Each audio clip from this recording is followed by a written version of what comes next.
Hello, my name is Sarah Bosagi and welcome to another segment of Tea with Teachers. I'm here with Mr. Sedric Simon. He's an entrepreneurship and personal finance teacher at Oxbridge Academy. So Mr. Simon, what 3 pieces of advice would you give to the high school students who want to become entrepreneurs?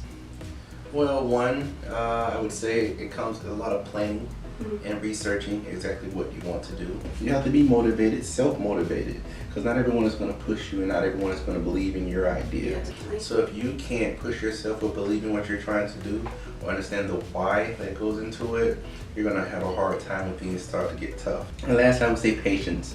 Not everything's just going to fall into place all the time, so you have to have patience to understand, let things develop over time. So those would be the 3 things. What is your greatest fear? How did you manage your fear? Right now, my greatest fear would be becoming average or complacent. Sometimes I get caught up in saying I'm busy, but sometimes you can be so busy that you don't actually get anything done. So I like to take a step back, write down my goals and the things that I'm trying to accomplish, and that'll automatically drive me forward. And that little bit of action is what everyone else may not be doing. So staying active, make sure I'm moving towards the goals that I have in place. So the fear of not doing that and becoming complacent, that's something that I try to avoid, and I avoid that with action. So on to more casual questions. What's your favorite book? My favorite book would be The Richest Man in Babylon. I found this book sitting on a bookshelf in Iraq. Oh, wow. And it's about financial literacy. And it's about how some people were very wealthy in Babylon while others were very poor. And they explain what took place.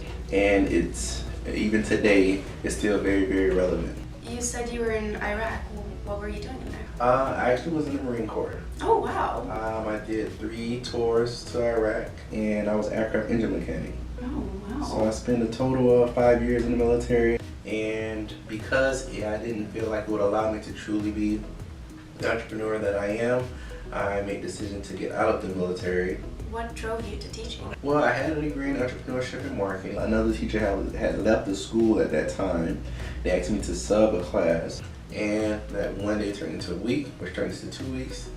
Before you know it was a month, and my 14 students turned into 90 students at this point. Wow, that's probably why you came to Oxbridge, right? I didn't come to Oxbridge necessarily to teach. Oh. I initially came to Oxbridge to sell ice cream. Oh. When they had events, they would hire my company. That's And cool. over time, I said, you know what? I like the people who work here. Everyone was smiling, everyone was laughing. Everyone would ask you, how are you doing? And they didn't just walk away. They really wanted to know. And that was different. That was something that I hadn't experienced before. So I said, you know what? I think I want to stick around. And I've been here ever since. Give me an example of a time where a decision you made turned out to be a horrible idea. Well, I did have one experience. It was in Iraq. Actually had nothing to do with the actual war in Iraq. But I was with some other my friends in the same unit, and we were on a mission actually to find this hidden city of Saddam Hussein. Because when you're over there, sometimes it gets very boring with just imaginations. Keep in mind we're young, we're 20, 21 years old, and we were searching everywhere. We're looking for these little manholes, I guess, to find out how can we get down there and see it. And we actually found one of these little manholes, and we unscrewed it, and we looked down like, oh, we found it. Like Eureka, we found it. So we had one friend who was from West Virginia, and he always volunteered for everything. So he volunteered to let us lower him down into this little hole. So we put all these little ropes around him. He was harnessed very well. We all lowered him down.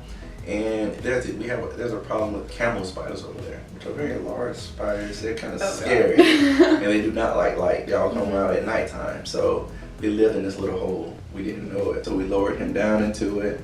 He searched for his flashlight. He cut it on, and boom, he scared all of them. The walls were covered in them, and it sounded like that type of sound. He screamed, and I thought about it after we pulled him up, and he was like pale and like couldn't even talk. And I said, you know, that wasn't the best idea. Maybe we should put the light down first, because if he would have came off, who knows what. So that was a bad decision, but it didn't turn out horrible. But we still laugh about it, and I'm telling the story today. So it was a great experience. I think spiders are like my biggest fear. Yeah, and these spiders are huge. Yeah. What is some wisdom that you could impart onto the students of Oxbridge? I would like for them to understand that everything that you do now affects every other year of your life. When it comes to saving, you're really saving for the future of your years of your life. When it comes to spending, you're spending and you're taking, in a way, if you're getting into debt, you're taking money out of the pocket of the future years of your life. And if you're super aggressive in terms of going after your goals and dreams, you're making it a little easier. Every year of your life is supposed to build momentum. Every lesson that you learn and all those types of things is supposed to make the next years of your life easier. So really to just be conscious of what you're doing today and whatever it might be. So if you're wasting a lot of time today, it's going to make the rest of the years harder. So in short, all the years of your life are connected, and you can do something today. You can take action today to make the rest of your life a little easier. That's really inspiring. Thank you. I'm Sarah Buasagi, and I'm here with Mr. Sedric Simon. This is Tea with Teachers, and we are signing out.